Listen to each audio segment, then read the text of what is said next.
this let's get this show, or rather this game, on the road. Can we go back to the PowerPoint, please? So welcome everyone to the games panel. My name is Luke. I'm the founder of Cornucopia Futurescapes, Singapore-based foresight and strategy consultancy with a focus on sustainability. But that's enough about me. It's my honor to be moderating this session on gaming for the WSFF 50th. And let me just have a quick intro and let's go into the cool stuff.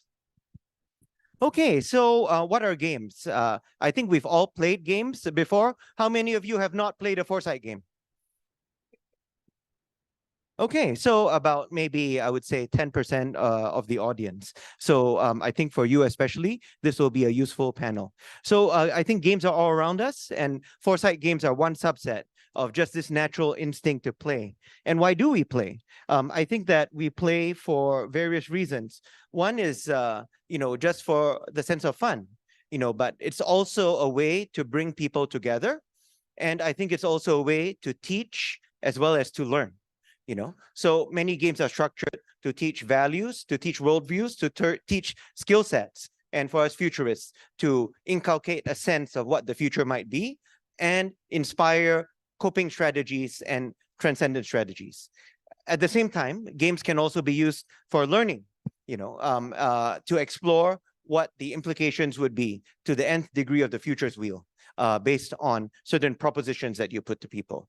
And games can be card-based, board-based, increasingly electronic as well.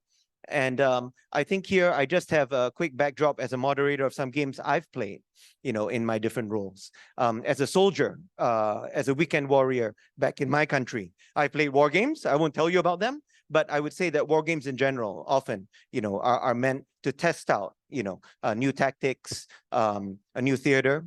And I would say they're most useful when it's not one-sided, but in fact, two-sided or three-sided, where there's actually a red team that is on the opposite side of the game.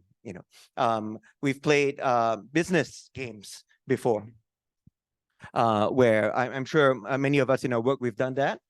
So I was recently involved in a project where we did the scenarios and then we structured a game to game out, the implications for that, what some of the strategies plays would be. And then after that, we put that into a backcast to straighten things out. So just one example of one methodology that has been used for games. I come from Singapore. The Singapore Public Service has an established Foresight program that includes a game element. So for instance, when some national scenarios are developed, they gamify it to get people, mid-level bureaucrats, to immerse themselves, to win not just minds, but hearts as well, by putting yourselves in the worldview, feeling the stakes of other types of citizens as well. So games are all around us. That's just a taster. And in fact, I think we have an excellent panel with us here today.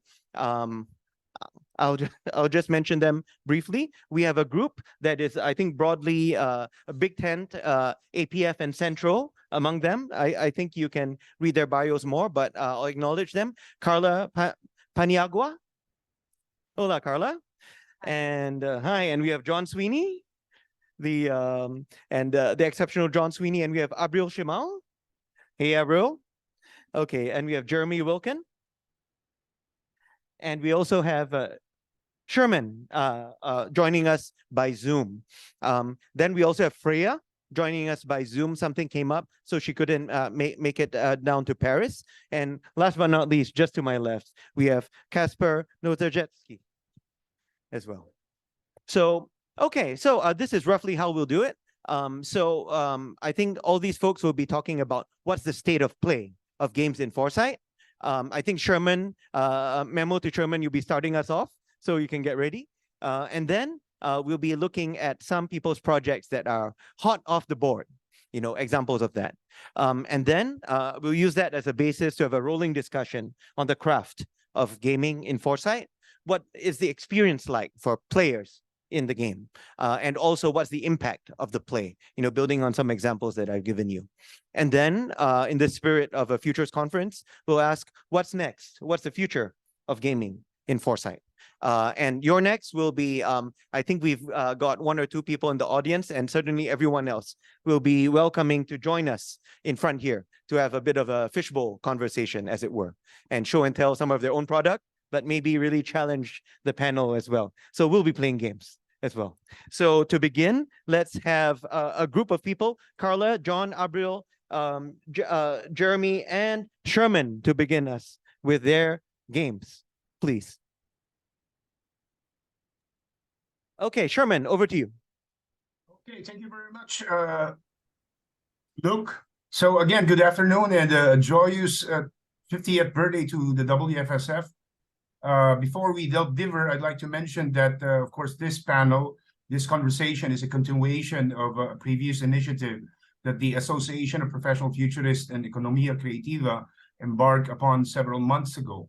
Our core objective is to magnify the convergence of future studies and gamification as we strive to elevate the role of games and simulations in future studies, learning, research, and application. It's essential to understand that, as mentioned by Luke, that game transcends mere entertainment.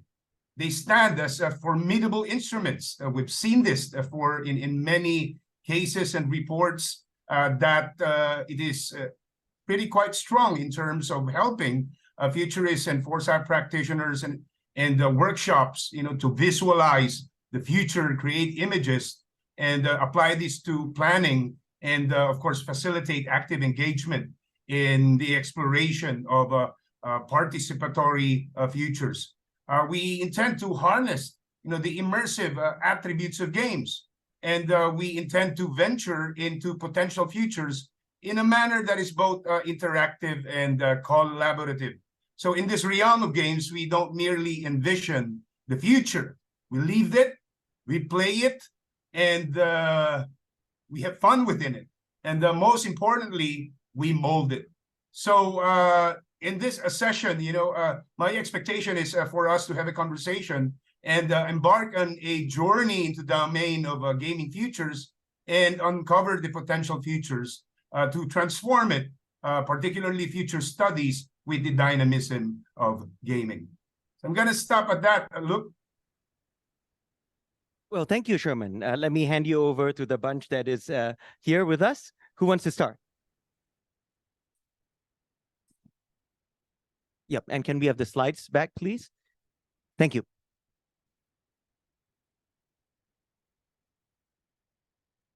There we go. First, I'd like to apologize because expressing myself in English is not one of my strengths. So thanks for your patience. I have a confession to make. Before we agreed to have this roundtable, I thought I knew enough Foresight games, but I was wrong. There are hundreds of games around the world and that contribute to futures literacy.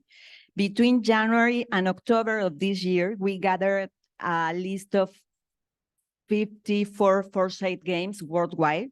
We look for games in English, French, German, Italian, and Spanish. So there is a bias in the results related to the search around these languages, because I'm pretty sure there are interesting cases in Chinese, Korean, Japanese, Swahili, and many other languages.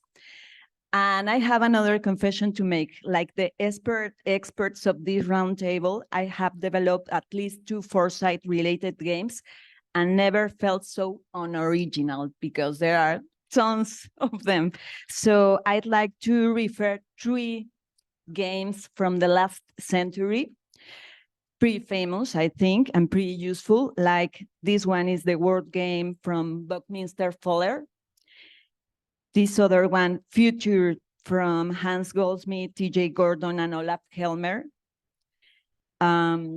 We have this another example that it's called Global Futures Game. And this one that it's called Future Stories. So there are so many games. I think the first relevant insight is that these games exist, isn't it? Tons of them. Most of them were launched during this millennium, although some cases from the last century are worth mentioning, like this. And what do all these games have in common? That's one of my questions. and interesting facilitating the experience of thinking long-term and multiple futures with different variations in the mechanics to achieve that. We also found differences in each game's physical and conceptual inputs like major forces, trends, archetypes. So I'm showing you here different kind of games. And I think one of the most important insights is not only that these games already exist, but there's a blur line between gaming and between games and toolkits, and frameworks, because, well, perhaps we can see all these tools have cards, dice, board games, but in a way, I think one of the most important insights is you need more than a board and color cards to have a game. So, yes, what makes a game a game? I think we can discuss during the roundtable this question, because a real game is supposed to have competition, territory, rules, and inventory and implements, but not all these examples have all that elements. So what do you think about this, guys? So this is where I get into a lot of trouble because I often get contracted and brought in to make games and simulations, but I'll talk about this question within the context of some of my own work. My first ever time in Macedonia, I was brought in to do a project on water management. Not Macedonian, don't know much about water management, classic Foresight consultant walking in the room. And my first conversation with the UN resident coordinator was, wait a second, we're paying you to do stuff on the future? And I was like, oh, geez. And we're paying you to make a game? And I was like, this is going really well. And that conversation brought us to a point where the word game became problematic. And it in part became problematic because we didn't have a lot of these classical elements. But what were we trying to do? We were trying to actually create data where it didn't exist within the context of water management in a southern region of Macedonia. So what I left that room telling her was that we have developed an enhanced survey tool. So all of a sudden, we kind of did the wolf in the sheep's clothing. And what that led me to, and what subsequently has, I think, been really useful for me, is to talk about play as a mode of exploration. So maybe it's not a classical game in the sense of it has all of these things, but how is play useful to me as a futurist, as a modality? And so how can I think about leveraging play and what play brings? So the question becomes then, what's the efficacy of play? Very few studies and analysis, I think, about what games do, with a few exceptions. Columbia University got a grant from National Science Foundation in the US to do climate games, and they've done a number of them. One very interesting study in particular found that students that read an article versus students that played a game, the level of content retention was different. So not only did the students, quote, have fun, but they actually retained more information from playing the game. I did a bit of my own analysis, so it's slightly autoethnography of 3 Foresight games, the same game done in 3 different contexts within the UN system. And what we found actually, and just following up briefly, was that we had a greater level of engagement, and then that created more awareness within the context of the issues that we were talking about, somewhere around the SDGs, somewhere around particular topics that were maybe difficult to discuss.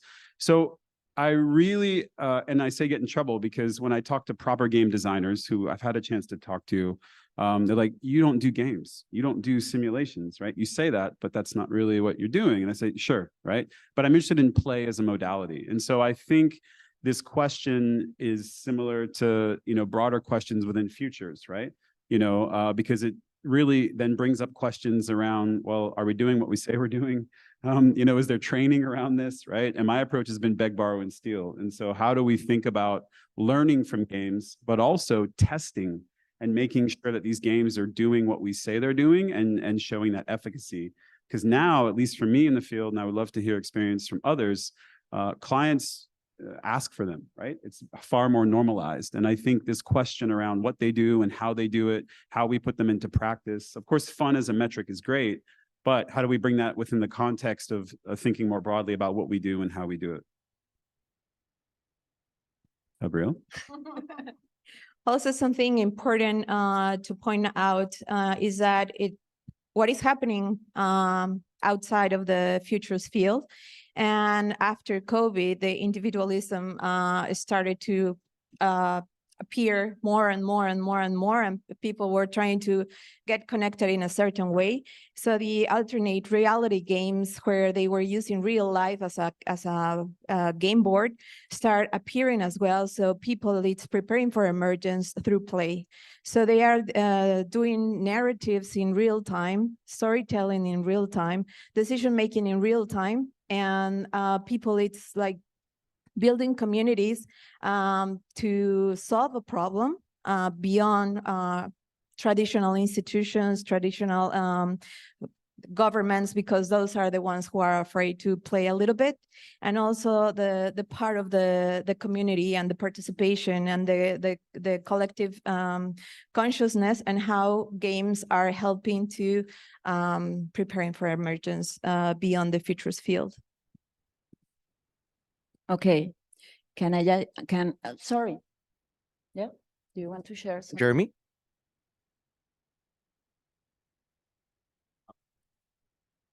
I wanted to add just the idea that games are also not necessarily have to be complicated or fully immersive game boards and large scale things. A lot of the things that I do as part of an organization, not as an external consultant, is how can I make this 30-minute meeting game-like in at least some element? How are we going to make this decision? I can plan for a few minutes and incorporate elements of play that engage folks and that changes the nature of the dialogue. And so a lot of times, like, the examples are really awesome games, but they don't always have to be such large and complex beasts, but they can be just the little moments that you take to make a little extra preparation in these ways of communication. I mean, I think getting around the Paris Metro, if you're not familiar with the Paris Metro, is a game in its own way. If you look at it from that perspective, like, am I getting on the right train? Is it coming? When's it? What's the optimal solution?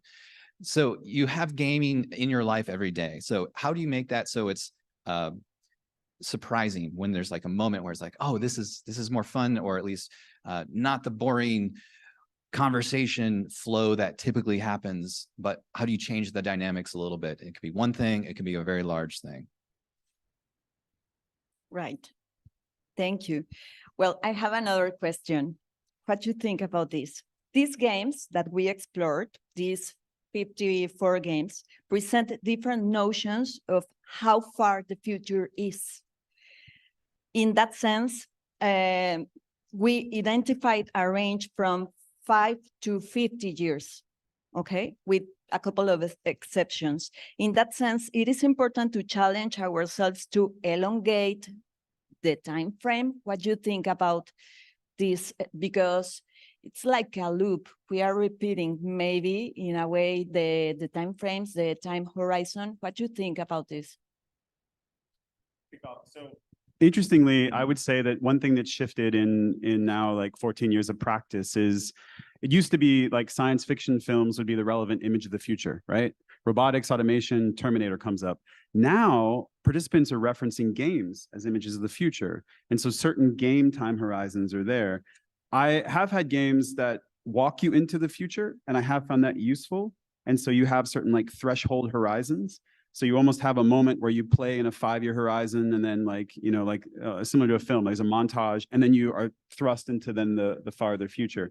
I found that more useful for getting further afield. But for example, one game that we did in the, so UAE had the National Energy Strategy, and we had something called the Future Energy Lab, and we had artifacts from the future here, and then we had a simulation that we designed about walking into the future of what energy would look like in the UAE.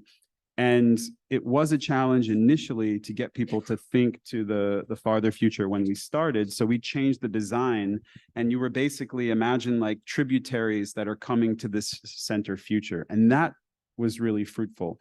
So it was this mix of people playing together, but also like it was a role play game. So individuals making choices that then built that future collaboratively and collectively. And so I think this operative question about how far can we push with games and what that space is like, of course, context matters, but like, how do we find and think about those modalities? I'd be interested to test Is it possible to go further into the future if it's collaborative versus competitive, right?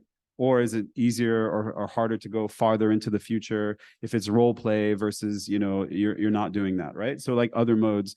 Jeremy, I know that you built a game that was modeled after that, but you played with the time horizon a little bit based on your organization. Maybe you, well, no, you have to talk about it now. Okay. Thanks. Yeah. So yeah, I was working with AI as the modality of what are we looking at in the future, and time horizon of 50 years is too long. We need like few years at a time.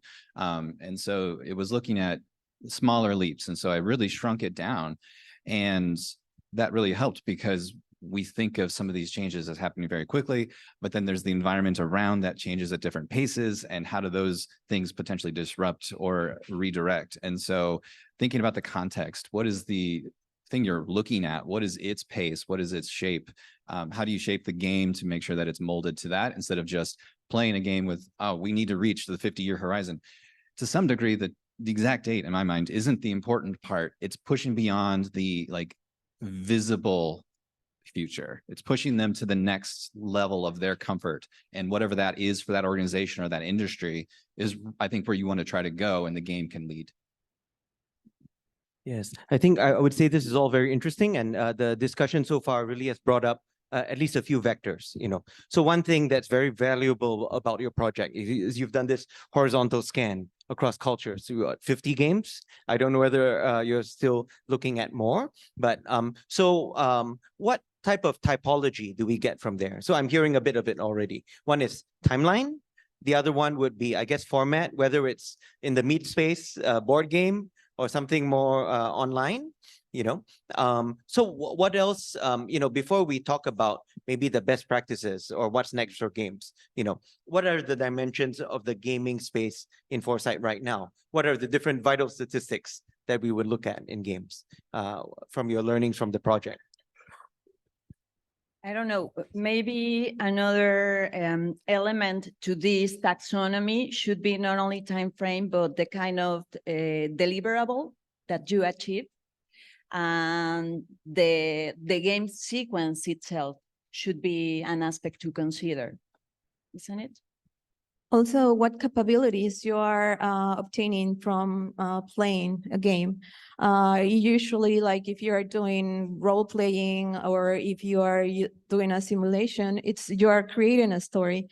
And in this example that I just gave about alternate reality, so it's a storytelling in real life and in real time, and how people it's developing creativity and curiosity through game, so that it will be important. What are the skills that you are building through the games?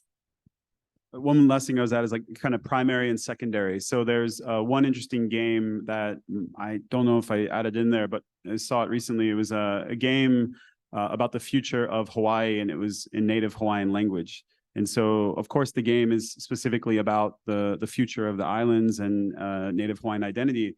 But then it also, as a corollary, is about the strength and the vitality of that language, right? And so I think it was an interesting thing to think about the primary outcome of the games that we see, right? Whether it's an organizational thing or an institutional piece, and what are the secondary effects, right? Yes. Are we normalizing play?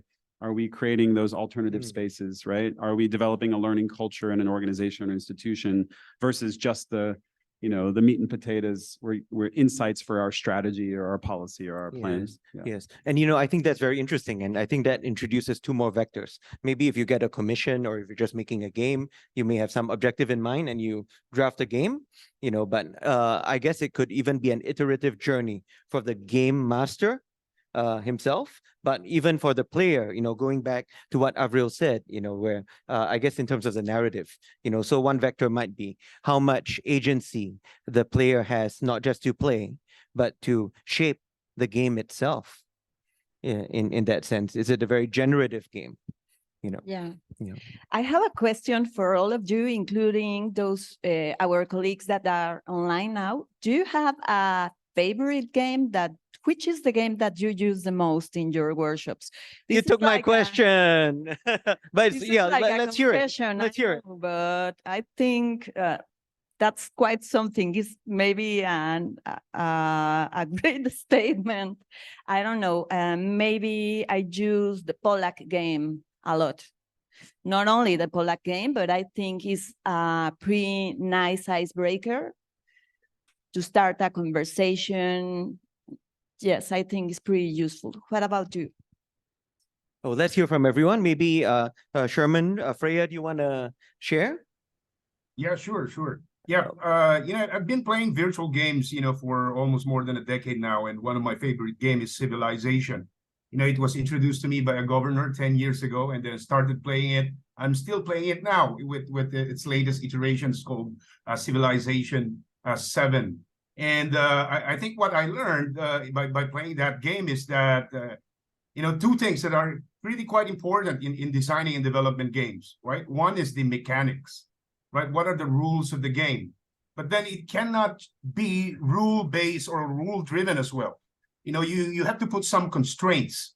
You have to put a little bit of a structure, in order for conversations like Foresight to emerge. So mechanics is pretty quite important. And in developing the game that I just recently launched several months ago called Dreams and Disruptions, we've had around 6 to 8 months just to figure out what would the best mechanic be as far as the first iteration is concerned. But then later on, when people started playing the game, basic is the mechanic, but then they end up, recreating some sort of new mechanics and onto how to play the game. And they've been not just as players, recommending ways by which you can improve the mechanics in the process, which I ended up now allowing, players and the users of the game, to actually modify the mechanics of the game when it's appropriate and when they think it's necessary as far as their clients is concerned. Today, Dreams and Disruptions have at least around 15 to 20 ways for you to actually play the game. But then you have the basic mechanics. You still have to be, aware about that. Now, second, beyond mechanics is, of course, the game must enable participants to actually generate stories of the future. It has to be unstructured as well in a way that enables players to generate narratives of the future. One essence of any game is the narratology of the game, as some game developer have said it. And through the development of narration, enabling them to narrate the stories about the future, for example, is that gives them the opportunity to simulate, for example, tools and methods, scenario development processes, among other things. The game that I developed particularly is, to enable, even before they get to use and apply, in real work, scenario development is that, play the game. Might as well, first play the game and then you do the real thing. And what I learned is that when they play, for example, the Dreams and Disruptions game, or any, for example, scenario development game, in the process is that they felt that they are more liberated after the game and not constrained, by the modalities of traditional and classical scenario planning, which is only the domain of the expert, that I'm afraid to think about outliers and ridiculous stuff. Now, when people are engaged in playing games, they feel emancipated with, of course, the current understanding of and the limits of the context of doing scenarios. And when they do that, they have a better batting average. For example, I would say, in generating different alternative future worlds. Instead of without play, you end up them filling in the blanks, regardless of the tools and the methods that they use. Whether that's Dater's archetype, hybrid scenario archetype, or CLA, they end up, narrating a similar default future spread out into 4 alternative futures. So I think, in games, what it gives us and what it does is that it enables you to play and at the same time enjoy the pleasure of developing stories of the future. So just one quick, insight as well is that we need to remember that this is play. rules and systems are in play are secondary. But what I would say as essential is that, interactivity is really important. Play and pleasure has to be there, and a little bit of structure to simulate whatever, tools and methods you wish to simulate, or perhaps a scenario for that matter. Yeah. Thanks, Sherman. I think we've been having a rich and rambling discussion so far. My fault, right? But as the games master. But I think that I'm going to tee up Freyja soon, as well as Kacper, to share about their games. So it's kind of a meandering discussion. We're not just dealing with the first group of panelists. But Sherman, I wanted to respond to one of the things you said. So I think it's interesting, if you have a type of deck of cards game, or the electronic variation, where you get a scenario that is by chance, or it seems like it's by chance. So I think one important point is that it morally liberates you to say it's not my fault that this future is on the table. So let's, as a thought experiment, deal with it. And I don't have to answer to my boss as to why I postulated this type of game, So I think I wonder if we have any responses right now. If not, I'm just going to invite Freyja soon to share her answer to that question. What's her admired game? And maybe Freyja, you can segue into your own game that you'll be sharing with us. I understand it's a policy game. Do you have some slides? We can cue them as well. So over to you, Freyja.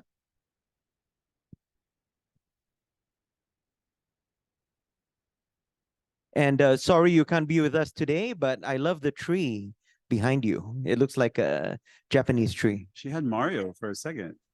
Hi, yeah, sorry. I've been, of course, got too many screens open, so I was looking for the unmute button. So one of my favorite games is I'm gonna do a selfish self-promotion. Was indeed Duck Duck Drone. So I'm a researcher mostly, somewhat new to the field of foresight and future studies. Most of my background is in law, policy making, also art. So I've kind of been doing research on how do we deal with the impact of AI on our societies. And that is quite broad.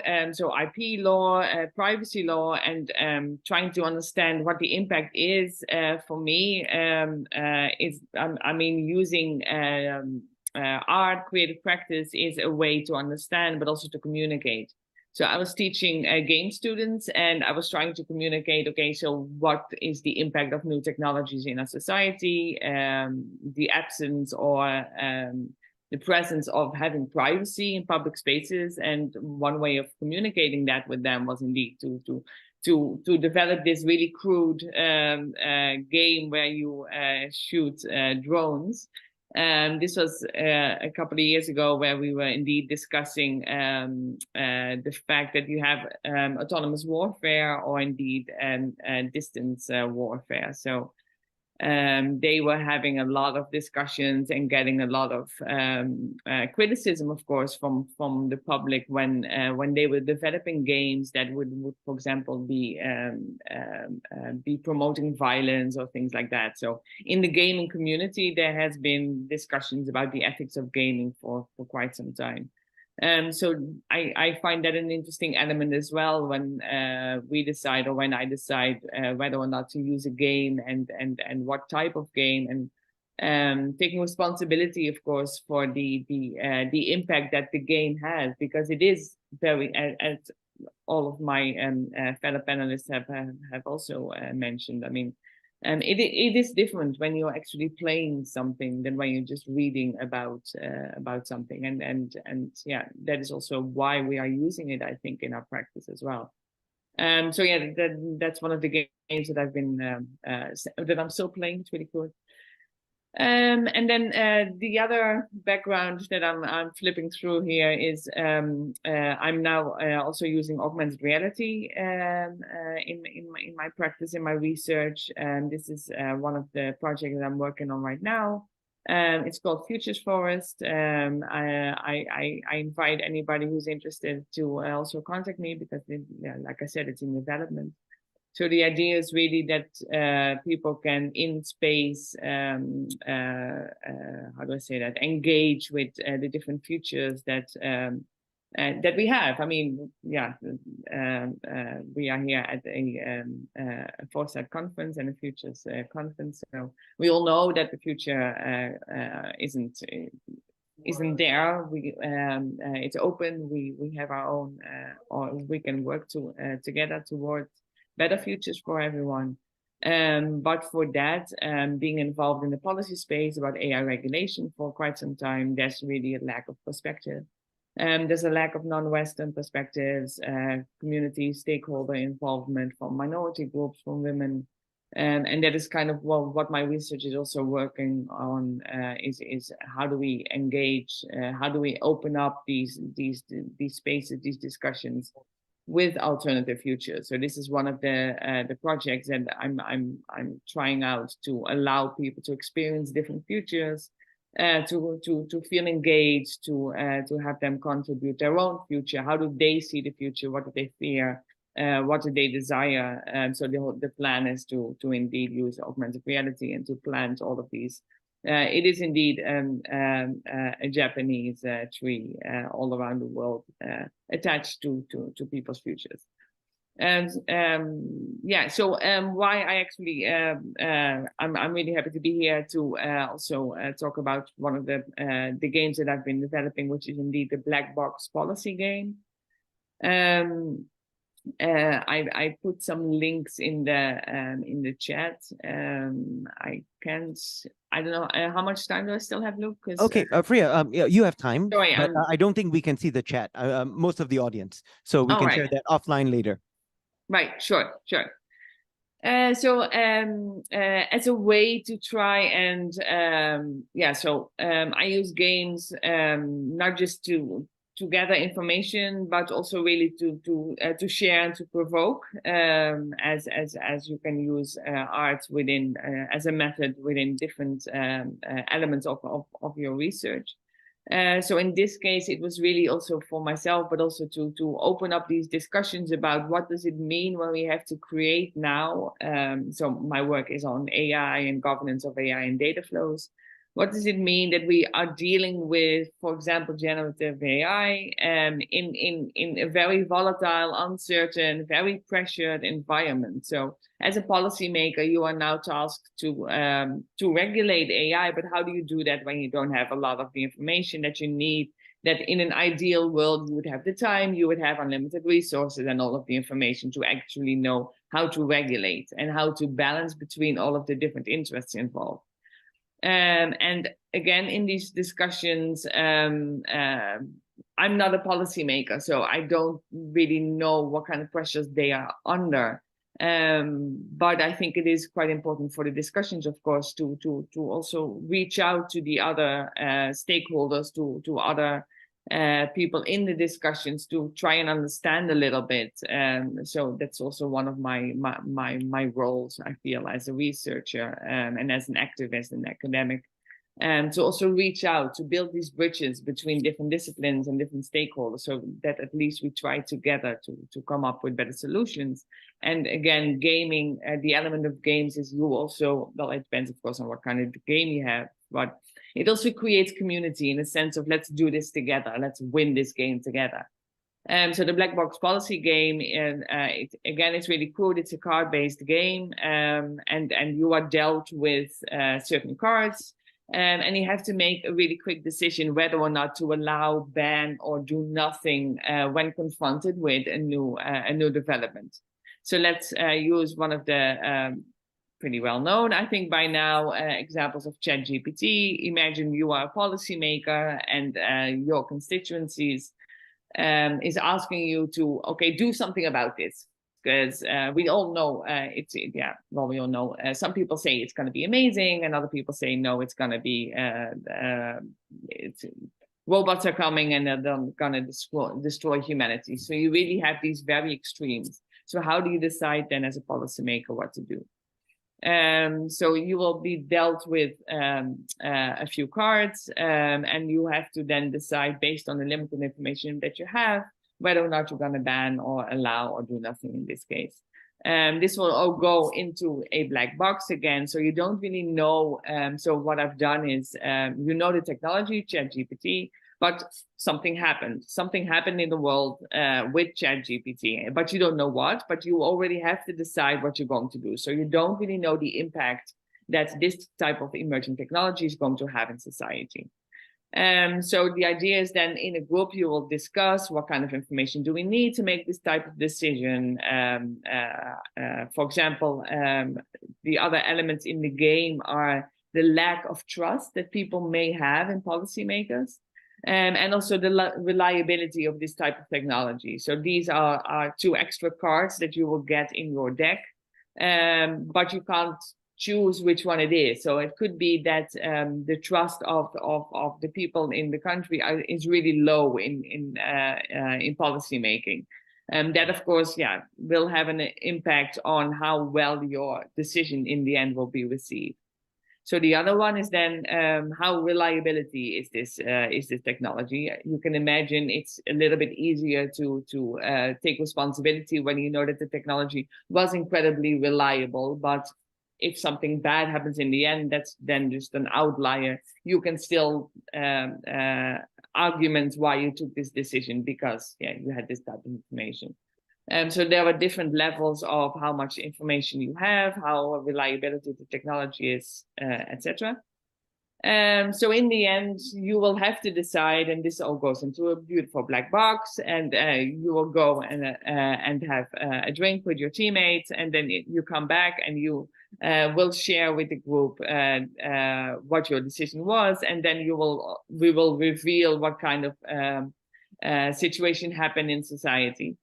So, for example, with respect to ChatGPT, in Belgium, where I reside sometimes, there was this case where a man actually committed suicide after having a conversation with a chatbot. So imagine that would have been the event that happened, but you did not know that, and you then decided based on your discussion within your group that you would allow this technology. Of course, you can imagine the headlines would be quite devastating for you as a policymaker if then that happened. But then, of course, you can perhaps write. I also use all of the different elements. You can write a response and say, yeah, but the technology was really reliable, and people trusted us to make the right decisions. So these are just different elements in the game. Again, I put a link if you are interested. I am doing a few trials to actually play this game. So I'd love to invite everybody to respond. Okay. So thank you for the time. And yes, and you know, I think maybe put the link on the Slack channel as well, so people can see it. It's hard to get it on the Zoom. And so, you know, let's energize things a bit. This reminds me of quite a few things. You know, how many of you grew up in the 80s? I'm starting to have white hair, so maybe I'm a part of that generation. So firstly, Shermon, your product placement of Dreams and Disruptions reminded me of another D&D that's a game. Can anyone think? Any guess? 1980s D&D game? Dungeons and Dragons. Exactly, yes. And I think we'll be hearing more from you later, Wendy. Yeah, but so Dungeons and Dragons, you know. And so we have 52 minutes. No, but my point is to illustrate one point from games, you know. In fact, D&D, although I didn't play it so much, it framed my life, or at least my life metaphor. Because if you know D&D, I think you progress better if you have a pure vocation, like I'm just a fighter. I'm just a cleric, you know. But I love to play the fighter, magic user, cleric kind of combination, wham bam, but then you progress, but it's complicated, it takes time, you know? So that became like an analogy for the hill that I want to climb, you know, D&D, you know. And then back in the 80s, anyone heard of Choose Your Own Adventure? Yeah, those slender volumes. Okay, I think that's the case of the most. Oh, okay. I won't steal your thunder. Oh, are you talking about that? Okay, then I'll shut up about it. Except it being a game that I would say is very manipulative, because the decision tree is really all the game masters. in terms of the outcomes, But then I think to respond to you on the serious gaming front, of course, some say that are we, enfolded in a big AGI that's gaming us right now, But I think certainly yours is a great example, Freyja, of serious gaming and policy making, and how to structure it in a way that is useful for learning, but also the awesome responsibility, since it's shaping national, maybe international policy coming out of that. And so that's one issue I wanted to raise, as a topic for responses before we go to Kacper's presentation, which is this issue of the ethics and responsibility of the game master. Because to me, as a dilettante in games, it seems to me that you can really stack the deck. So I mean, just for example, and no judgment, let's say if I were a big pacifist, I would create a game of international relations where any resort to war would lead to shitty outcomes for everyone. That may be right or wrong, but I mean that's the game. So values in, values out. So I wonder about this ethics in gaming topic. Anyone has to speak for that? But also in that sense, if anyone has examples of where the players broke out of the game, they broke the game, they rebelled against the game and its pernicious rules or the rules they disagreed with. So panel, any thoughts? Tron. It's not a game, but the concept of Tron. Yes. The movie Tron. Yes. Okay. But also like all the part of like, for example, the video games where there is simulation, like Gran Turismo, The Last of Us, and all of these new video games where you have to break the rules of the own game and of their own creators, so you can improve the simulation of life in the future or in the present. It doesn't matter, but it's the creativity of breaking the rules of how it was built, the game. And these are like the structure of new video games, and PlayStation is doing a lot of that. And how it's like, I don't know if you saw the Gran Turismo movie or the case study of Gran Turismo, and how they replicate something, all the racing tracks, and it's so accurate that you can have racing hours or driving hours, so you can become a real life racing car person, champion. So I think that's how you're breaking the rules, Great. the reality. Okay. And I think some games are also structured to let people break the rules or to have their own mod as well. Like, I don't know who plays Total War. I've wasted a few weeks of my life playing that. I think that's amenable to that. John, you had a response? Yeah, I think and let's have the online people as well. Yeah. Oh, great. Yeah. So just I think on the point about the breaking the rules and that flexibility, I use the Sarkar game quite a bit, right? And that uses the worker, warrior, academic, entrepreneur. And there was a recent engagement. I was running it with a UN system in Europe and CIS. And it just so happened that a colleague from Ukraine was in the warrior. And the first thing she did was she set down her weapon. Now, sometimes in Sarkar game, if you're familiar, the warriors kill everybody in the first minute and then the game's over and you got to start it over.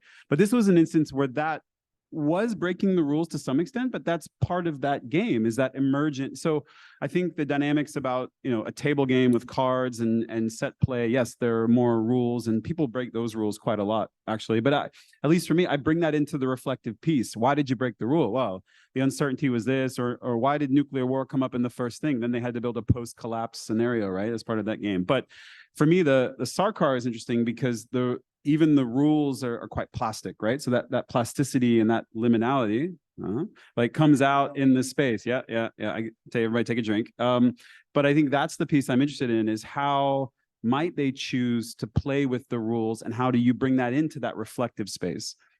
Because the game for me is never just about the game, but always about how do we debrief the game after, right? I'm going to drop mine next. It's okay. But how do we do that part well enough that actually, you mentioned the ethics to tie into the first piece. Yes, 100%, right? So the ethical piece around my role as a game designer, facilitator, co-designer, collaborator, I think is evident. I would say that my clear bias is keeping the futures plural. but then the specific content is always relative to the context and the client. I had one instance, just to really quickly, where a role disappeared from the game, and it was a migrant worker. And we had a real dilemma. I mean, like what are we going to do? Like, we put forward those roles. Now, interesting, the client never said no, but it never got translated into the primary language of the game. So there was a clear indication that some roles were not going to be used in this game. And given that context, we thought, hey, this is an important voice to be brought forward in this game. So, you know, we had a conversation about it. We decided, okay, we brought it up, and they said, yeah, look, it wasn't relevant to this. We disagreed, but it's a client. Right. I mean, the client did, right. And it was co-design, right. So it was one of these moments where, you know, I think there was a loss in that game, right. I think the game didn't do everything possibly it could have done because that particular role was extracted, right. And it brought up an ethical dilemma as a practitioner, right. How do you do? What do you engage? And ultimately, it was, you know, their bat and their ball, right? And it was their rules, and we were facilitating the game, right, with them. Yes. So yeah. And the client is doing themselves a disservice if they're not, you know, gaming out what's real, but what they want to be. Yeah. So, you know, so Karla, Shermon, Jeremy, any thoughts? And then we'll move to Kacper's presentation. Yeah. So what I would say quickly is that, you know, you have to set the expectations, right? So if you're going to run the game for the sake of play, say it at the outset, right? To set the expectations. And then a second, I would say, as far as my experience is concerned, is that more often than not, when I say that, they play the game using their own context.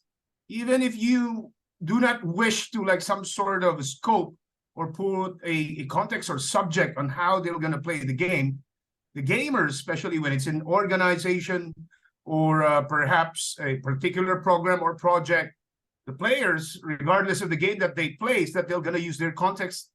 Apparently, you know, they will always, you know, the games are subjective in terms of context, right? They're just there because they're games. But then you can also like some sort of be contracted, like playing the game. Can you enable us to like explore alternative future worlds and but then accentuate, emphasize ways by which, you know, how does it feel like to have a futures thinking mindset? What does that exactly mean? So when they play the game, they get to realize, okay, is this what we call futures thinking mindset? Is this what it feels like and what the experience is when you think like a futurist? So the questions will, you know, in my experience that, you know, they tend to wonder and ask themselves if this is what it feels like to think like a futurist, you know, and then when they share, you know, their scenarios, more often than not is that they're going to use their context anyway. Unless, of course, the players are diverse enough, like, for example, United Nations, among other things, which apparently they're going to use their worldviews anyway. So, but the good thing about playing games is that while there are definitely some sort of biases embedded in the way we see and perceive the future, including perhaps the reason why we're there in the first place, is that when they play the game is, you know, they get to interact, you know, without the constraints of a particular goal or target as far as the organization is concerned, if that is what you were contracted or supposed to do. But then, of course, that has to be clear from the very start because you need their permission to play with them. You know, I think that's very important because if you just introduce games for the sake of it, if you, since you are the designer or perhaps the futurist, you need to ask some permission.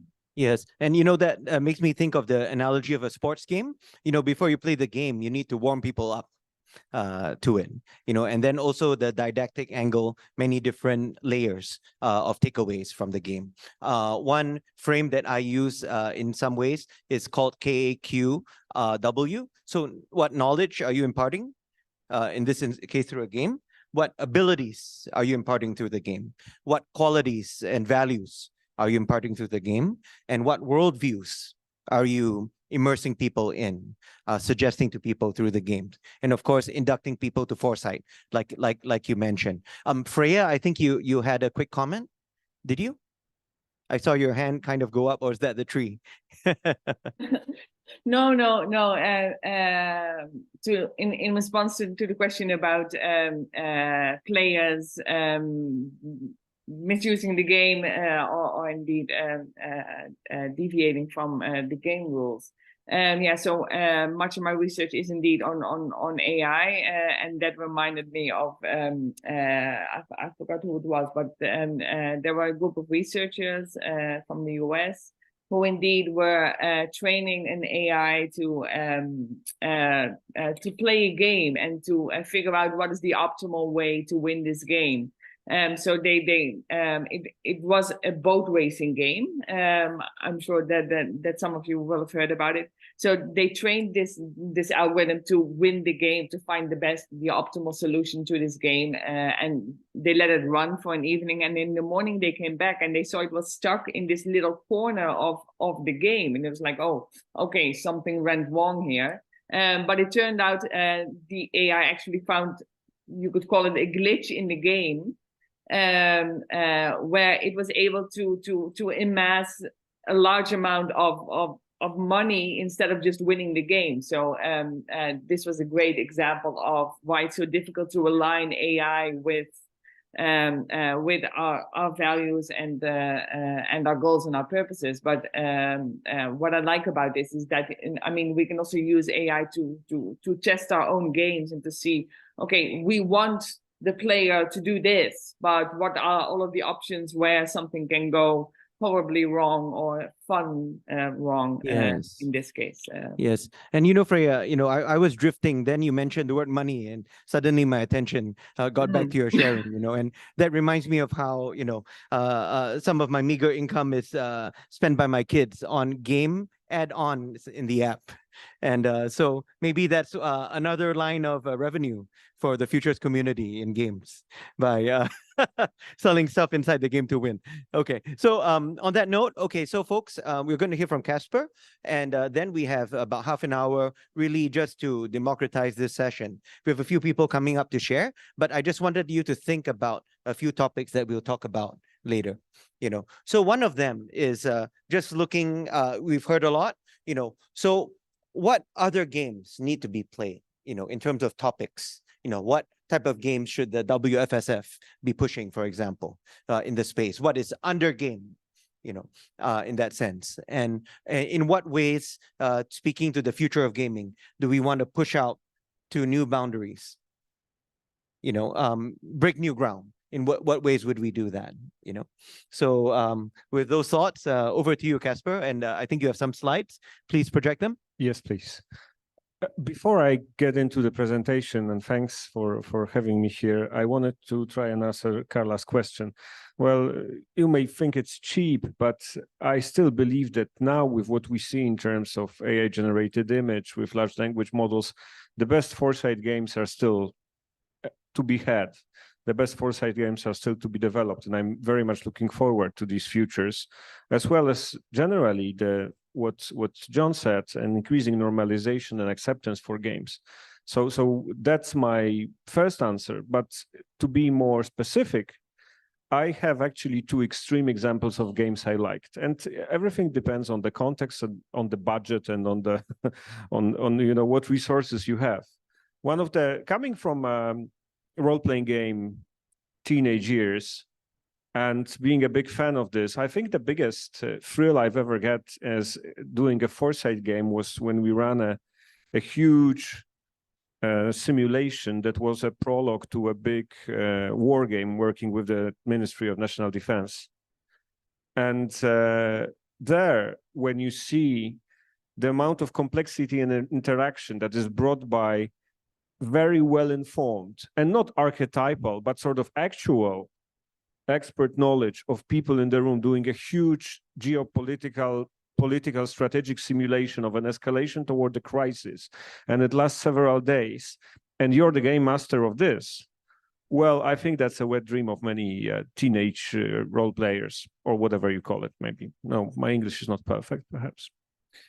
And then when you see it roll out into a tabletop exercise with 300 senior military staff or national security personnel playing it then into the specific, you get a kick out of this. So that's one extreme. But the other extreme is actually situations that are frugal, where there has to be a solution that can be deployed like this, but it still has to be rich and it still has to be entertaining. And that's what I'm going to talk about today, as soon as we get our slides on. But est-ce que je peux vous demander les diapositives les miennes? Kacper Nosarzewski, là. Non, pas celui-là. Oh, here we go.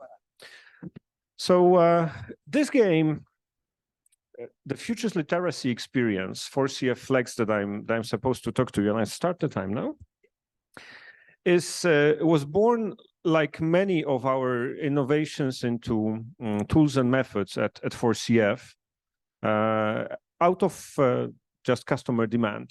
And as we all are aware, we're not just always doing big ambitious projects. Sometimes it's a small thing, it's a gig, it's an event, and there needs to be ways to entertain people and then still stay true to the vocation of making them think and perhaps having some kind of reperception. So game books that we've decided to use in this context came around when we were doing a project with our many years client, Veolia Environnement, a big French multinational, well, a big French corporation present in Poland in environmental services and energy. And then for a group of approximately 100 senior decision makers in this company, senior managers in this company, we've decided that to give them a fuller experience of scenarios, we'll not just talk about scenarios or we'll not just develop scenarios, but we'll let them game the scenarios, to have a bit of say on the specifics of scenarios, but also to be able to, and this term has also been used today, immerse themselves and identify a little bit. So it's not some future someone's problem. It's not my successor as the head of the combined heat and power plant or the head of water treatment, you know, when I retire, but it's for a moment my problem or my brother and sister problem. And this was really a success. And this is why we went on to develop this into a fully commoditized thing that can be very easily deployed, both based on generic scenarios that we use in some context, but also based on any set of scenarios that you develop or your client has. And why we went into this direction, I will tell you in a minute. It has always been super important to us to be on the cutting edge of tools and techniques innovation. And over more than 15 years that we've been in the business, we've always strived to experiment with something new, which is, of course, disastrous for profitability because repetition is like the factory mode is usually, you know, gives you a better margin. But hey, we're still there. And some of the games that we've developed, like the Stranger Futures game, then we went on to create software to support these. And there's a lot to tell, but I don't want to turn it into a shameless plug. Similar with the real-time Delphi, we've also tried to include gamification to motivate the users, because often when in a Delphi surveys, we see a sort of interest waning along the time. Now, to the heart of the matter and to what we're supposed to be talking about. A couple of years ago, when I came across Rafael Ramirez's and Angela Wilkinson's book, Strategic Reframing on the Oxford Scenario Planning Approach, I liked it, but I also had a problem with it. I really liked the aspect of scenarios as a social learning process, rather than as any kind of final product that has to be intersubjective. And I don't know if Angela Wilkinson would agree if she was here, probably she wouldn't, but I feel that this Oxford scenario planning approach has really shifted the emphasis from any kind of finite version of the scenarios being very useful to people, to a large number of people who may use them, and towards a situation in which you need to onboard all the people who are relevant into the process, and the scenario process is their reframing journey. And I thought that's really cool, because social learning, we all know about this, that's great. But then if the deeper learning, so the shift in the mindset, and that's a quote from Ramirez's and Wilkinson's book, is only exclusively provided to those who are, to your clients or to people who are brought in, I think there's an issue here because it's not really democratizing the futures, and it's also, to some extent, it belittles the effort that past generations have made to make scenarios intersubjective and make them provoke a reflection. So as much as I'm a big fan of Oxford scenario planning approach, I saw a way in which it could perhaps be complemented. And I thought, of course, we are all very proficient in creating social sense-making situations. But still, there's a lot of individual sense-making, a lot of learning that every one of us here has been through our lives has been about, reading books, reading scripts, watching slideshows, watching films on YouTube. And that's a huge part of reality. And then you can't just leave it and say, no, it's individual. We don't know what's happening in this person's head. I'm more for life experience, a sort of extrovert preference for a live concert, a live show. Well, I thought we could cater to the needs and also possibilities of people who are not so keen on the social learning, big show, big emotional outbursts situations. And this is why I got inspired by actually, and that's, I will make a little footnote, sort of personal footnote about this, but I was inspired about the sort of reader response theory pioneered by Roman Ingarden, a phenomenologist who was a disciple of Edmund Husserl. And when I studied at the university, one of the biggest lies I was told is that everybody knows Roman Ingarden. Has anyone here heard about Roman Ingarden? Yeah, well, one of the big lies at the Faculty of Humanities, University of Warsaw. So I studied very closely his work because I was worried maybe that's the only thing that anyone in the world will ever recognize from all I've learned. It didn't prove to be the case. But his theory of literary work contains the spots of the indeterminacy as an essential part. And now, from postmodern perspective, from open literary work, from all the kind of, focus on interactivity, that seems obvious. But, 120 years when I studied, when he came up with this idea, this was rather novel. That the act of reading is actually an interaction between the reader and the text. And the printed characters on a page serve only as a means for communicating or knowing the literary work itself, but then the experience of filling the blanks. And the blanks are there by definition, because we are not studying the characters on paper. Our imagination plays an active role in reading any book. So that was good. I thought that's probably a good path to follow. But then, what's better than a book? An interactive book is even better.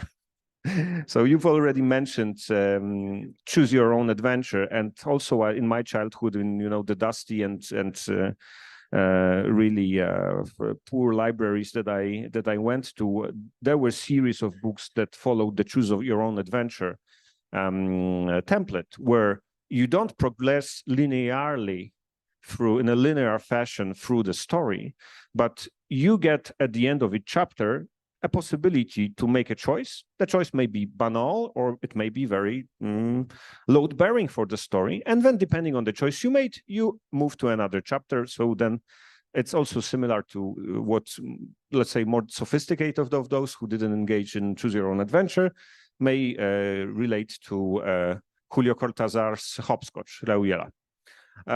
So also you don't need to go linearly. And I thought, well, if we have this reader response thing, let's make it even deeper. So let's take the scenarios and add to each of the scenario an interactive speculative fiction story where the reader will determine some of the bits and pieces, some of the specificities that were not covered in the scenario, making it their own, engaging interactively, which of course we know from common sense, but also from neuroscience that it's good for learning if you can engage with the content. Engaging with the content in a way that they will be able to immerse themselves in the scenario and identify perhaps with some of the choices they are going to make. The third big plus, the third big pro about this is that it's super cheap because you don't even need a graphic artist to do this. You can just sit down or get someone who knows how to write and create such a story. It doesn't have to be Hugo or Nebula winning story to be good. And there's open source software to help you create the whole decision tree. No, now all your attention will be shifted to the lunch trolley. Hunger Games. So anyone can get a free trial if you get back to me now. That's the big message. Put it on Slack. And, Yeah. So, but then there was one more thing, the three big things, but the fourth thing is that you can learn about what choices people make. In Choose Your Own Adventure, the book was published, people read it, went through it, and you didn't know what they choose.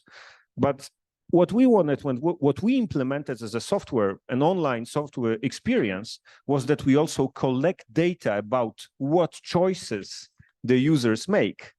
And, in a group of 5, it's anecdotal.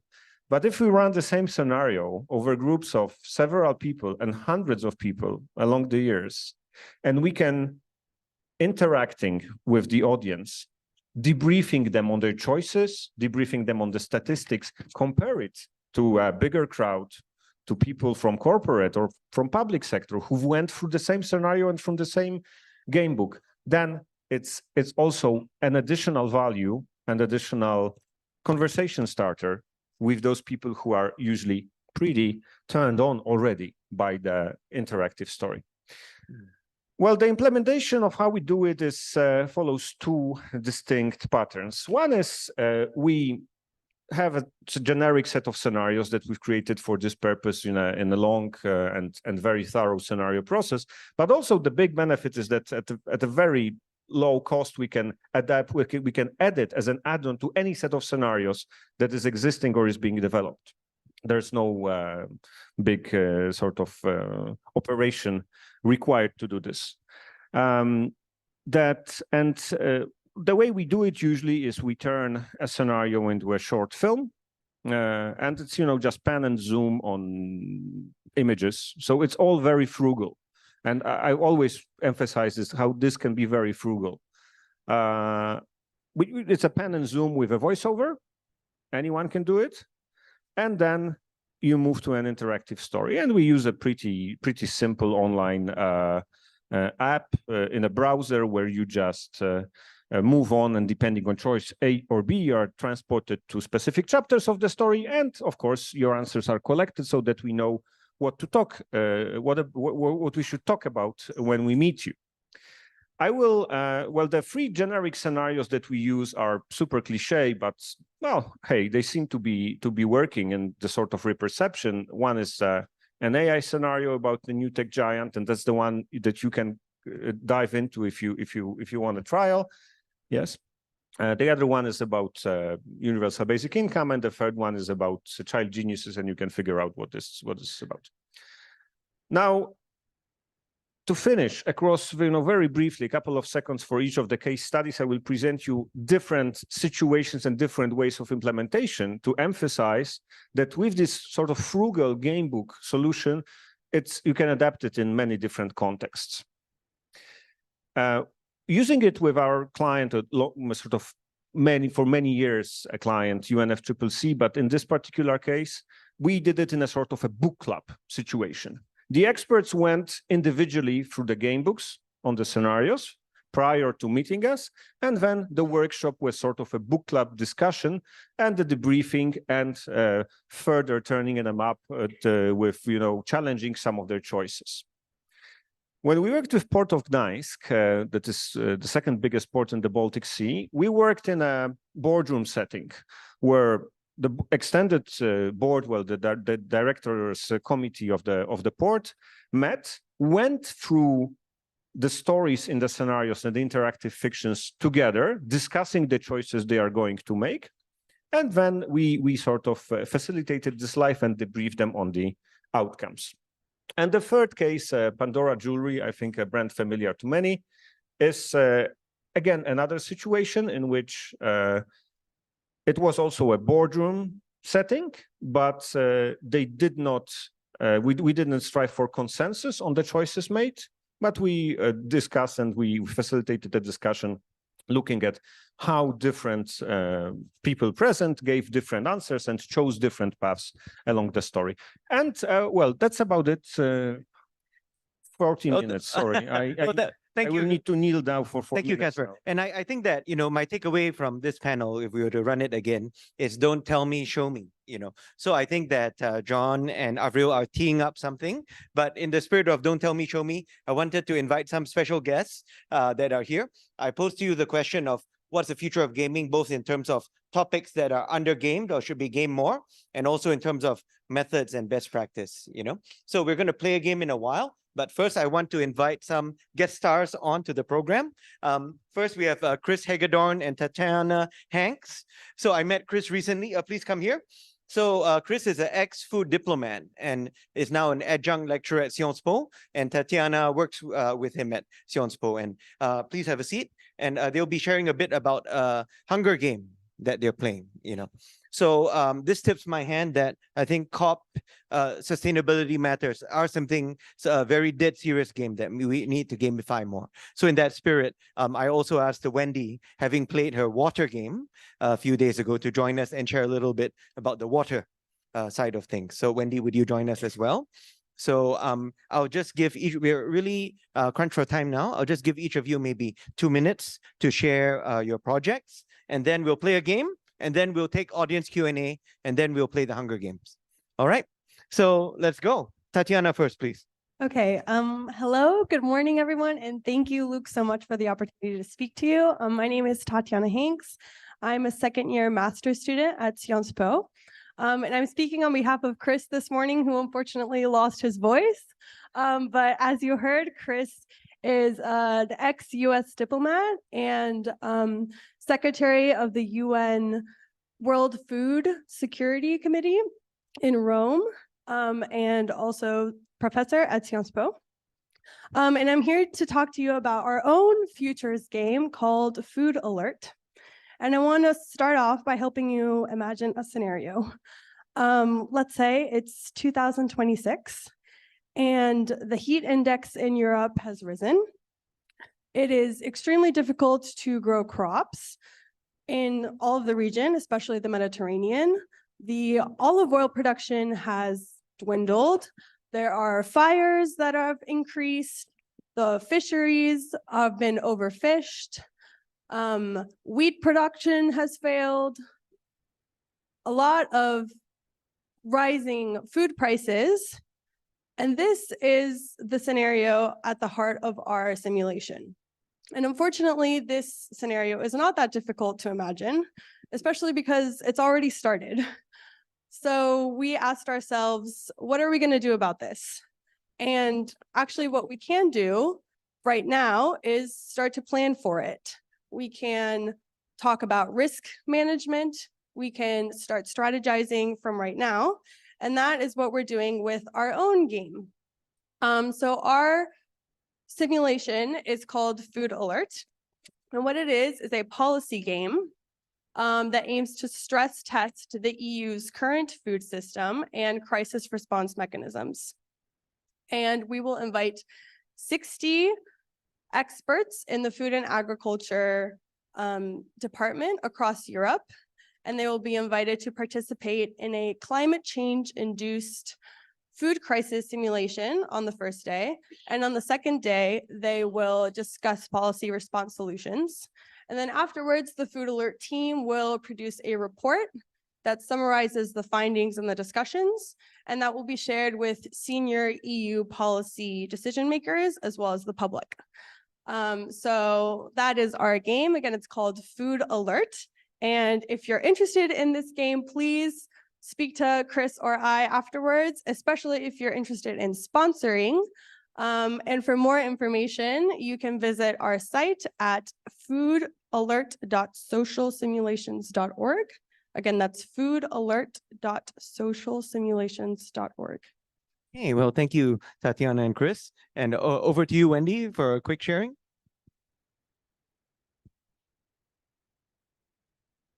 Hello? Hello. Wendy, high-level thief, moderate-level magic user. so many evenings totally blown to Dungeons and Dragons in grad school at Hawaii. I actually want to add a few things to the list that I'm not of your games that I'm not sure you may have in your inventory. For people who are interested in helping others truly understand the wide-ranging impacts of the climate crisis, there's a fantastic immersive, not quite role-playing game called Climate Fresque, and there's a growing international community of practice around Climate Fresque, sometimes called Climate Collage, that I recommend. There is a comment to Kacper. I wonder if Marshall McLuhan read anything by Roman Ingarden, because the notion of media hot and cool, which was the reason why, which is one of the underlying foundations of Jim Dater's developing what we grew to call incasting, which is giving people lightly sketched scenarios to add in details. It's the same essential theory. And I want to add one of my favorite games, before I briefly describe what Luke thinks I'm going to be describing. From the ancient days of the 20th century, there was a conference called Contact, which brought together space scientists, anthropologists, and science fiction writers, and created, the anthropologists, Jim Funaro and Reed Reiner, created this amazing game that they variously called a Bateson Project or Cultures of the Imagination. And it truly was a game because there could be winners and losers. And it basically said, and it's also the furthest futures game I can think of. It basically said hundreds of years in the future, human space exploration, generation ship. So you have to invent how human culture has evolved in the context of being in space, a generation ship.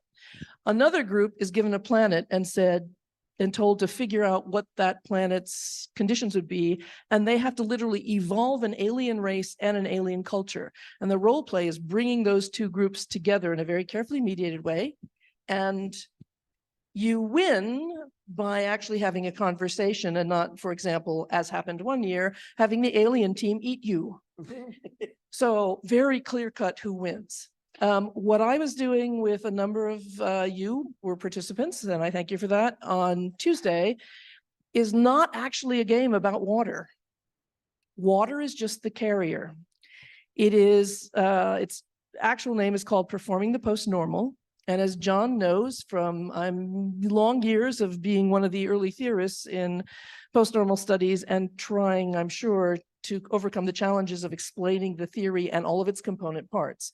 We were trying to figure out how we could create an immersive experience that would give people a gut level understanding of the components of post-normal times, the elements that make up what Zia and John and Liam Mayo and a variety of other people are calling post-normal times. And so it is a game in 3 acts, and the first act is normality, and the second act is disruptions and post-normality, and the third act brings in your issue about how do you get people to reflect on their experience of the game. The third act and the part that is actually where you can win or lose is the reflection. So you're being scored on the second loop learning, essentially, by we put people in a situation where we give them a very business as usual assignment, right? You are a city planning council. You have to figure out how to reduce water use because so many cities are water stressed these days. That's something everyone goes, oh yeah, okay, cool. It's, we're planning for the future. We're planning out 25 years. The actual kind of role play experience probably covers an imaginary time of a couple of months of this council meeting. And they start off by doing oh yeah, okay, we get that assignment. It's a typical planning assignment, who's negotiating, who's going to get a little more water, who's going to get a little less water, who's going to give up stuff, etc. And we let that run for about 15 minutes. And then we start creating the context of post-normal times by hitting them with disruptions every few minutes. Oh, yeah, the river's dried up on which you are planning to use this water that you're trying to allocate. Oh, sorry, extreme weather, storms, massive rainfall. Now you're experiencing flooding. And so every disruption changes the context in which they are trying to plan out to, say, 2045. So it's not actually a futures game because it's very much set in the present. And as much as I apologize to everyone in the Futures Literacy Network, I hate the phrase use the future, because to me in English, that has horribly exploitative connotations, but it is the idea of understanding how disruptive change can affect what you think is a simple planning exercise. And so the reflection is, after they go through this experience, they're given a set of, here are the basic concepts in post-normal that identify something as being in post-normal times. How many examples can you think of from that experience that you just role-played and evolved of these kinds of things happening? And so each of the working groups, each of the teams has to come up with examples from the sort of story they evolved of chaos, complexity, scale, simultaneity, speed, etc. And whoever comes up with the most examples wins. So you win by reflection. Yes. But it's actually all about the present, not really about the So, and it's water as a medium, and it's to you could do this exposed to a worldview and a lens of The analysis. Yeah. topic could be anything. So it could be planning for education, planning for anything that is that would require people to negotiate, and for which people would have different participants. And so the game board is a city map, a kind of generic city map, a set of roles that are easily expandable to suit different contexts, and a set of disruptions that are also expandable, and then the set of post-normal concept definition cards, and that's it.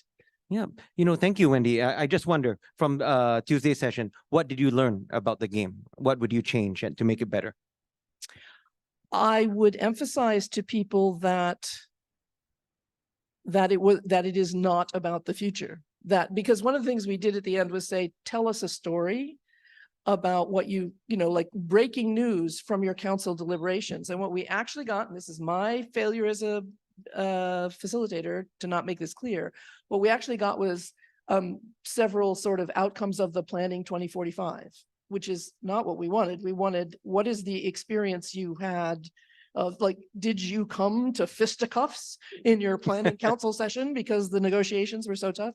So almost all the time when I run any kind of exercise, whether I call it a game or I call it an exercise, mostly what I learn is how much I need to improve my own communication of the set of tasks and the concept, that it usually falls back on me. But the energy in the room was great. And again, I thank everyone who played. It was a fantastic morning. Great. Well, thank you, Wendy. Thank you, everyone. Tatiana, Chris, for joining. So we have 8 minutes to the hour. I want to use that for Q&A, but with everyone's indulgence. The food is right there and it's buffet style. We'll play the game at the top of the hour for 5 minutes and then we'll wrap. So to disrupt the game, we actually have a workshop tomorrow from 9 to 10 a.m. So maybe we hold the game to there. Apologize for being a horrible tease, but let's do the game there. We're going to play games tomorrow. So if you're around tomorrow, come play with us. That's your cue to go plug in the thing. Yeah, because we actually are doing research for our games project sponsored by the APF, but maybe we do some questions while we get that set up. Yeah. Okay. So you're going to, can we have the Zoom screen on for now so we can see Shermon and Freyja as well? Question.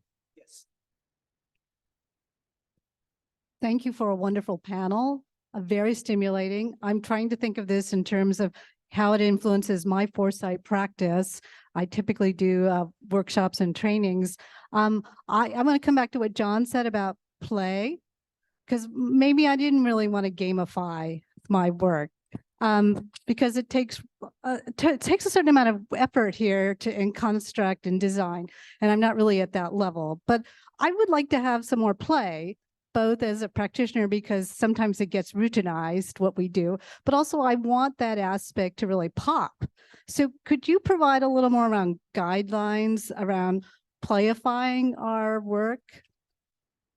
Okay, let's take maybe 1 or 2 more questions and then we'll go around and wrap.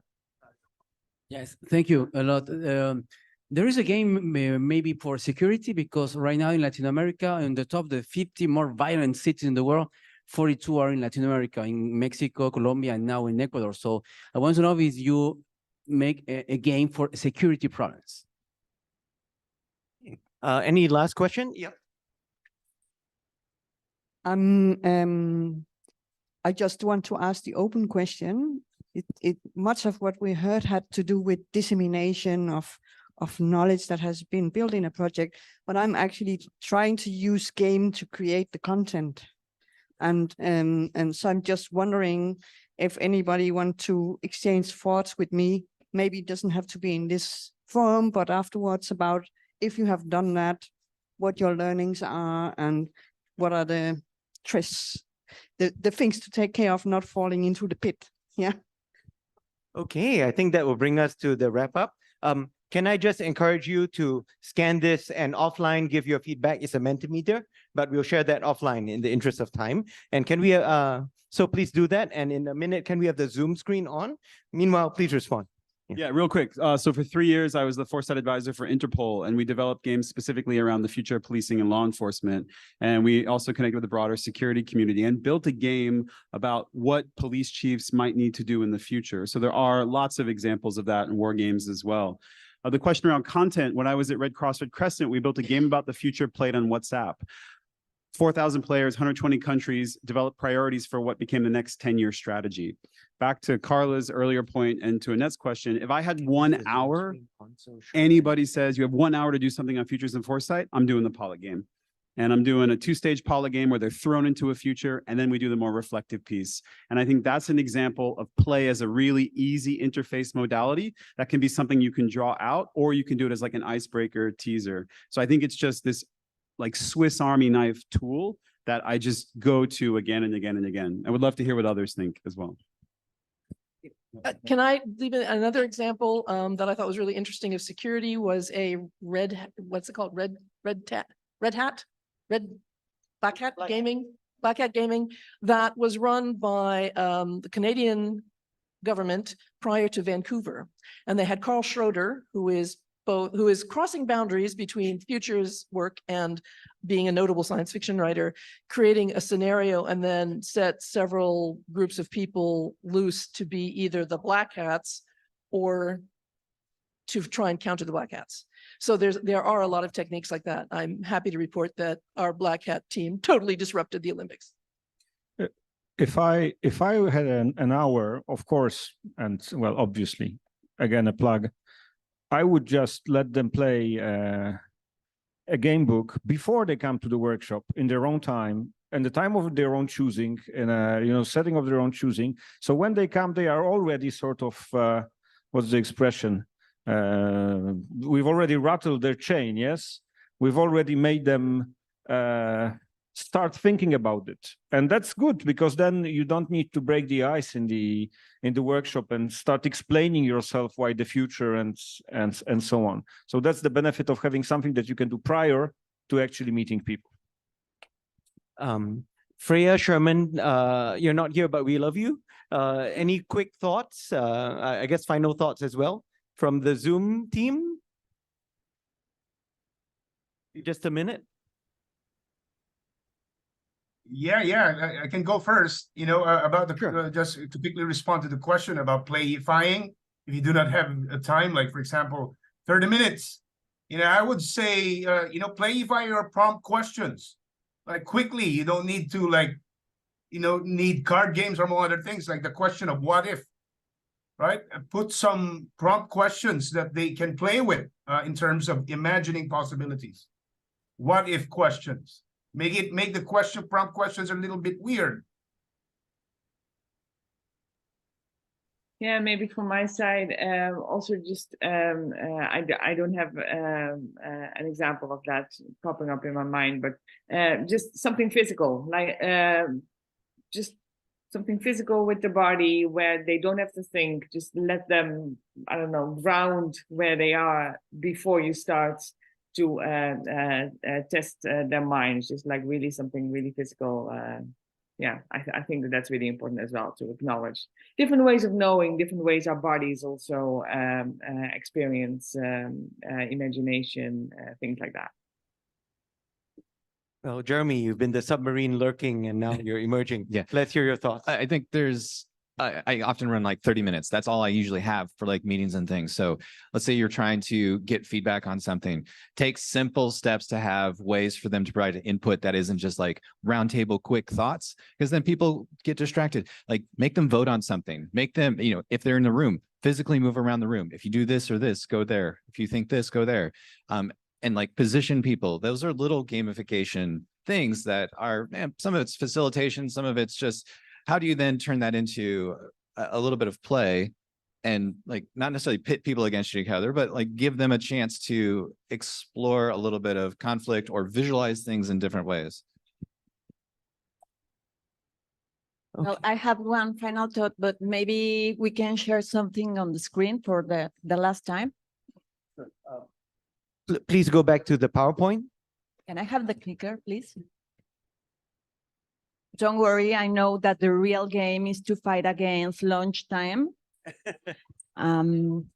This is not, I think this is, oh, there. I'd like to say we have a lot of pending questions, but we are going to have 4 years to answer these questions because we have an UNESCO chair on gamification and foresight. So I think this is the perfect time to share it with you.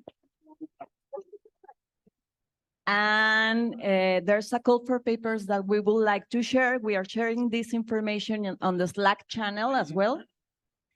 Yes, we would love to have your collaboration, Wendy. Yeah, and that's it, Wendy. Final. John, No? any Okay. final words? No? Okay. Yeah.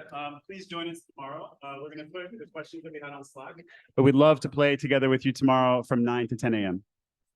And also thank you, Wendy, Tatiana, Chris, for joining us as part of our fishbowl. Yeah. So I think it leaves me to say, I think our session defies summary, but I think we've added to the knowledge, or at least the fog of war surrounding games. And it leaves me to thank our panel. You've been awesome. Yeah. Thank you too. Yeah. And we're going to take a photo. Okay.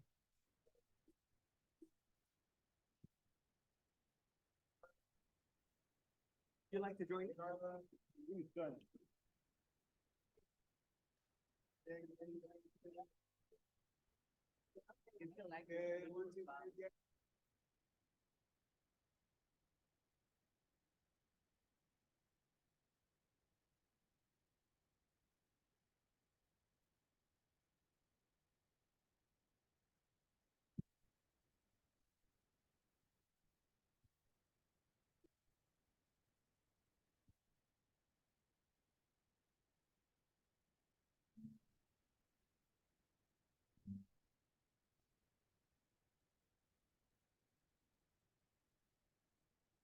Mm.